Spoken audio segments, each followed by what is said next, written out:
नमस्कार मंडळी, दिवाळीचा दुसरा दिवस नरक चतुर्दशी. आश्विन महिन्यातील कृष्ण पक्षातील चतुर्दशीला नरक चतुर्दशी साजरी केली जाते. या दिवशी भगवान श्रीकृष्णाने त्यांच्या पत्नी सत्यभामा यांच्या मदतीने नरकासुराचा वध करून अनेक लोकांना त्याच्या अत्याचारापासून मुक्त केले होते. त्यांनी 16 सहस्त्र स्त्रियांना या नरकासुराच्या अत्याचारापासून मुक्त केले होते. त्यामुळे या दिवशी नरक चतुर्थी साजरी केली जाते. त्याचबरोबर विजयाचे प्रतीक म्हणून छोटी दिवाळी म्हणजेच नरक चतुर्थीला रूप चतुर्दशी असेही म्हणतात. तर या दिवशी सकाळी लवकर उठून अभ्यंगस्नान म्हणजे पहाटे अभ्यंगस्नान करण्याची परंपरा आहे. यामुळे आरोग्य सौंदर्य लाभते असे म्हटले जाते.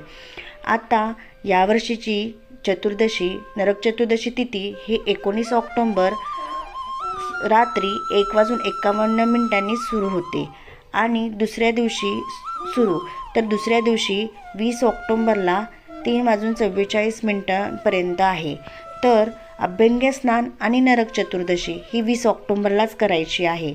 तर तुम्ही अभ्यंगस्नान हे पहाटे 5 वाजल्यापासून 20 ऑक्टोंबरला करू शकता.